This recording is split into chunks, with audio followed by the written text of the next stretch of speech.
بسم اللہ الرحمن الرحیم۔ شروع اللہ کے نام سے جو نہایت مہربان اور رحم کرنے والا ہے۔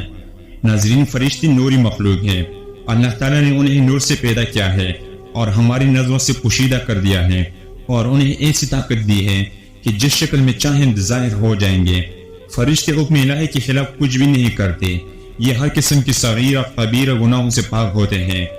کسی فرشتے کی ادنی سی گستاخی بھی کفر ہے۔ فرشتوں کے وجود کا انکار کرنا یا یہ کہنا کہ فرشتہ نیکی کی قوت کو کہتے ہیں اور اس کے سوا کچھ نہیں، یہ بھی کفر ہے۔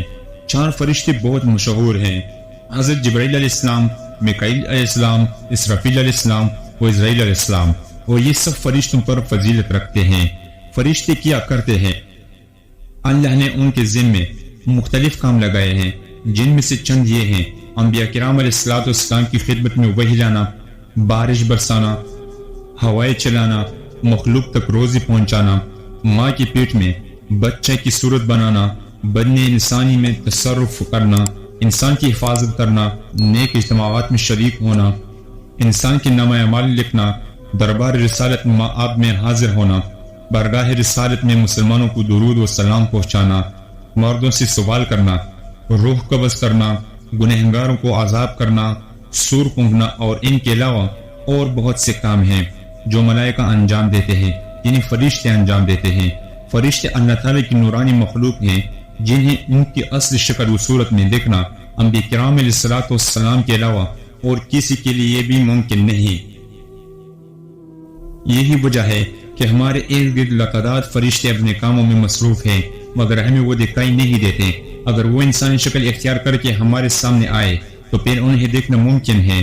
انسان کی نسبت فرشتے عظیم مخلوق ہیں، اور ان میں بھی چھوٹے ہیں اور بعض بڑے ہیں۔ فرشتوں میں بعض کے 2 پر ہیں اور بعض کے 600 پر ہیں۔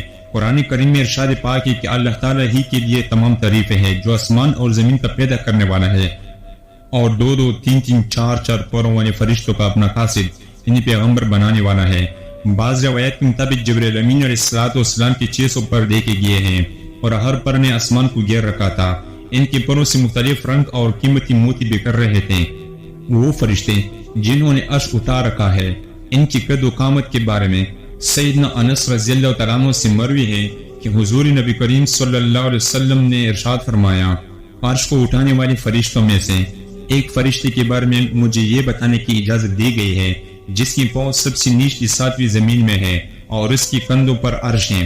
اس کے دونوں کانوں اور کندھوں کے درمیان اتنی دوری ہے کہ اس سے طے کرنے کے لیے پرندے کو 700 سال کی پرواز چاہیے۔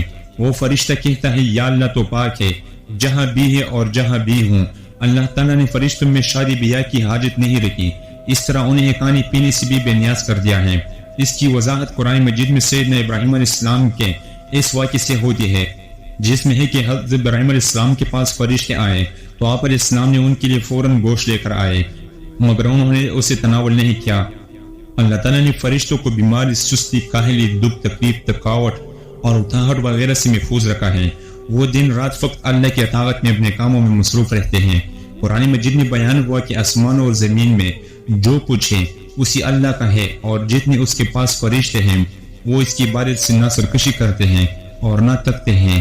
وہ دن رات اللہ کی تسبیح بیان کرتے ہیں اور ذرا سی بھی سستی نہیں کرتے۔ فرشتے تقریباً عام طور پر آسمانوں میں رہتے ہیں، جو صرف اللہ کے حکم سے مختلف کاموں کے لیے زمین پر اترتے ہیں اور پھر واپس آسمان پر چلے جاتے ہیں۔ قرآن مجید میں ایک اور مقام پر خود فرشتوں کی یہ بات مذکور ہے: ہم تیرے رب کے حکم کے بغیر نہیں اترتے۔ فرشتوں کی تعداد کتنی ہے اس کے بارے میں کوئی تفصیل نہیں ملتی، کیونکہ اللہ تعالیٰ کا فرمان ہے: تیرے رب کے لشکروں کو اس کے سوا اور کوئی نہیں جانتا۔ بعض احادیث میں معلوم ہوتا ہے کہ فرشتوں کی تعداد بہت زیادہ ہے، بلکہ اندازہ ہوتا ہے کہ انسانوں اور جنوں سے بھی ان کی تعداد زیادہ ہے۔ سیدنا ابو ذر رضی اللہ تعالیٰ عنہ سے مروی ہے کہ اللہ کے رسول صلی اللہ علیہ وسلم نے فرمایا: آسمان میں کہیں 4 انگلیاں جگہ بھی ایسی نہیں جہاں کوئی نہ کوئی فرشتہ سجدہ ریز نہ ہو۔ سیدنا عبداللہ بن مسعود رضی اللہ تعالیٰ عنہ سے مروی ہے کہ اللہ کے رسول صلی اللہ علیہ وسلم نے فرمایا: قیامت کے روز جہنم کو اس حال میں لایا جائے گا کہ اس کی 70 لگامیں ہوں گی، اور ہر لگام کے ساتھ 70,000 فرشتے ہوں گے جو اسے کھینچ کر لا رہے ہوں گے۔ فرشتوں کی ایک اہم خاصیت یہ بھی ہے کہ وہ اللہ کے حکم سے اپنی شکل و صورت کے علاوہ کوئی اور صورت بھی اختیار کر سکتے ہیں۔ یہ صورت کسی ایسے انسان کی بھی ہو سکتی ہے جسے دیکھنے والے پہچان لیں، انسانوں کے علاوہ کسی اور جاندار کی صورت اختیار کرنے کی فرشتوں کو طاقت ہے یا نہیں، اس کے بارے میں قرآن و سنت میں کوئی صراحت یا ذکر نہیں ملتا۔ البتہ ان کی انسانی شکل اختیار کرنے کے واقعات ضرور ملتے ہیں، جن سے یہ اندازہ ہوتا ہے کہ فرشتے اللہ تعالیٰ کے حکم سے دیگر شکل بھی اختیار کر سکتے ہیں۔ سیدنا ابراہیم علیہ السلام کے پاس فرشتے انسانی شکل میں آئے اور ابراہیم علیہ السلام ان فرشتوں کو پہچان نہ پائے۔ پھر فرشتوں کے بتانے پر آپ علیہ السلام کو معلوم ہوا کہ یہ انسان نہیں ہے بلکہ فرشتے ہیں۔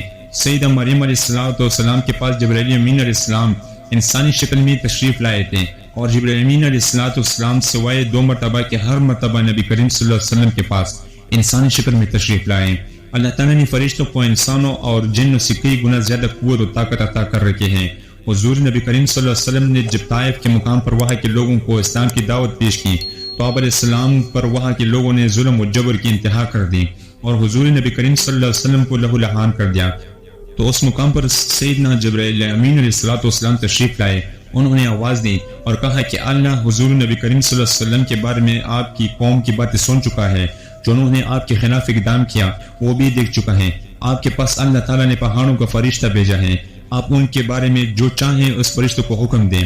اس کے بعد پہاڑوں کا فرشتہ مخاطب ہوا اور اس نے حضور نبی کریم صلی اللہ علیہ وسلم کو سلام کیا، پھر عرض کی، اے اللہ کے رسول، آپ جو حکم دیں گے میں اس کی تعمیل کروں گا۔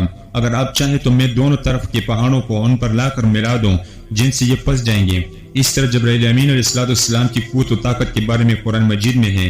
انہیں حضور نبی کریم صلی اللہ علیہ وسلم کو زبردست طاقت والے فرشتے نے سکھایا ہے جو زور آور ہیں۔ فرشتے اپنے ہر کام میں نظم و ضبط کی پابندی کرتے ہیں، جس میں کسی قسم کی کمی بیشی یا سستی اور کاہلی وغیرہ کا مظاہرہ نہیں کرتے۔ جن فرشتوں کی جب اور جہاں ڈیوٹی شروع ہوتی ہے وہ اس وقت وہاں پہنچ جاتے ہیں اور اسے آسان طریقے سے سر انجام دیتے ہیں۔ جس طرح انسانوں کی موت اور پیدائش کے مختلف مراحل ہوتے ہیں، فرشتوں کے لیے پیدا نہیں ہوتے اور پہلے موجود انسان فوت ہوتے رہتے ہیں، لیکن اس کے برعکس جب اللہ تعالیٰ نے فرشتوں کو پیدا کیا ہے تب سے وہ زندہ ہے اور قیامت قائم ہونے تک جب تک اللہ پاک چاہیں گے وہ زندہ رہیں گے۔ تب تک اللہ تعالیٰ کی طرف سے انہیں جو ذمہ داریاں دی گئی ہے انہیں آسان طریقے سے وہ پورا کرتے رہیں گے، لیکن جب قیامت آئے گی تو یہ فرشتے بھی موت سے دوچار ہوں گے۔